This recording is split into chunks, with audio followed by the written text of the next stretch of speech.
Welcome to another episode of Design in Progress. Today, something a little bit different, and be talking about a tool that I have been using in the latest game that I've been designing, Dungeons of Goldrune. We've posted a couple of videos of that by now, and I just wanted to show off the tool that I'm using because it is just awesome. So the tool is called Dextris, and I'll link the website down below. But the name of the game with Dextris is it makes everything about prototyping, printing, testing a card game easy. The name of the game is easy. Everything is easy. So the first thing is that it comes with a bunch of pre-done layouts that you can go in and just start putting stuff into if you think that one of these layouts is going to work for your game. On top of that, you can then go in to any of these layouts and start to just edit them to get them to be whatever you want. So additionally, it comes with a bunch of layouts that you can just use if those work for you. But additionally, you can go into any of those layouts and start making edits. You can start moving text around, you can add new text fields, you can add lines, you can add art, whatever you want for your project, it's easy to add. Speaking of art, they have literally dozens and dozens of pieces of art that you can just add as filler art while you're doing your play testing. Makes it super easy to just drag, drop, have them in, save them to a thing, and then you add within your project, you can just add an image in your layouts. You can, where is it? Oh, here it is. Create an image zone and then just tell it what image you want in that image zone. One of the first things that I really want to talk about here is just how easy it is to make edits in this program. When I was working on the Dawn and Dusk deck, which is a fan deck for the game Root, I would have to have individual files with text boxes, with crafting costs, with the names of each of the cards, and all of those would have to be edited individually in individual files in Photoshop. I'd open them up, I'd change the thing, I'd export that, each and every single one of those, and then I'd have to collate all of those and then put those into Tabletop Simulator. Here, if I need to make changes, it's all in a spreadsheet in this one file. I can make the changes from one card to the next down the line, boop, boop, boop, boop, boop, because I know where all of the stuff is. I know how things are going to move from one card to another. It's all consistent. And then when it comes time to export, I can just go and hit the export button. Another really important thing is how easy it is to customize text within Dextris. I've used a couple, or I tried to use a couple other of these, and you just made a text box, and that was literally it. There was no, you could maybe do left justified or right justified or center or bold or italic or something like this. This lets you align top, align bottom, align center, so you have a lot of control over where your words actually end up landing.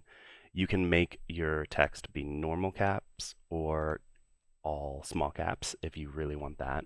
And most importantly, when you have an ability text field, you can set it to auto shrink your text. So you can set your text to be 12, 13, 14 point font, whatever you think is best for 90, 95% of your abilities. But then if you do have a couple abilities that get maybe a little wordy, we are in playtesting after all, it will auto shrink those. They'll fit into the text box, and your playtesting, you'll actually be able to, and when you're playtesting, you'll actually be able to read all of your text as opposed to it going off of the bottom of your card. And then later on, maybe you can edit it down so it actually fits at the right font. Or you keep it and have it be just a tiny bit smaller than some of the other ones. That happens sometimes. In addition to all of the pre-made layouts that are very easy to edit, you can just make your own card from scratch. You can change what size you want. You want tarot, you want poker, you want business, you want square. Do you want it to be hexagonal? You can do all of those super easily. Add backgrounds, add text, add art. No problem. So one of the things that makes this super, super easy is if you want to make a change to how your layout looks, you can change everything right off the bat. So if for some reason we wanted this ability name to be centered, we could very easily put it into this location. We could also hit the center button, but for testing purposes, we can put it here. It automatically saves. We go back, to our project, check on this, and you can see that all of that text is changed in all of these sub projects. Super, super easy. But now we have to go change where that is back to where it used to be. Now, one of the things that makes this super, super easy is that you can just export this whole project straight to Tabletop Simulator. All of the sub-projects that you have made will be separate decks. It's super easy to drop in and start playtesting right away. One of the biggest things that some people might be able to use, I have not done it yet just because I started this project pretty small and then it grew, is you can link all of this to a CSV file in Google Sheets. You can link the whole project into Dextris and then just do changes on the Google Sheets and then update that data in Dextris, and it will automatically update all your cards. So if you are working on a project with a bunch of different people, that can make that particularly easy. Although I find that what they have on their website is actually pretty easy. You can separate it out into different decks, and you can scroll through and make changes as you need to, and they'll all update super, super easily. So just to show you how easy some of this can actually be, I've gotten to a point where I want to throw some of their stock art images into a couple of our cards just to start to kind of show how things are going. So it's incredibly easy. I've gone into the layout for my characters, the edit. I'm going to add a text, add an image, not a text. Don't add a text block when you're trying to add images. And align it to this grid. And if I wanted to end it here, I could put it back here. And then over on this side, I can change where it lands behind or in front of other pieces of it. Let's say that we're going to put it right there for now. Let's grab this image. I can then say that it is going to be, okay, so I have added an image to this area. It's kind of shifting a little bit as I make some edits. I've set it to contain the image. Let's go with original size for now. And then if I go into my actual projects, I go into these decks, there should be an area with an image here.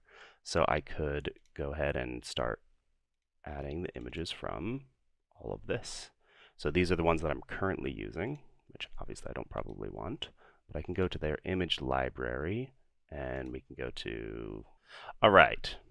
So we can scroll through all of these and find something. I think we're just going to do the knife throw. We'll just do this and add this to our untitled folder.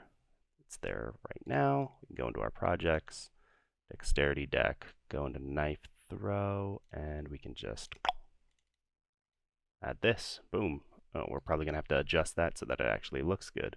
It's just that easy to add images from their stock images that they have on their website. One of the best parts is they do have a bunch of tutorials that you can look at, read through if that's your best way to learn things. They've got videos. They can explain how to do the linking to the CSV that's in Google Sheets, and they're all very well explained to make this as easy as possible for you to do.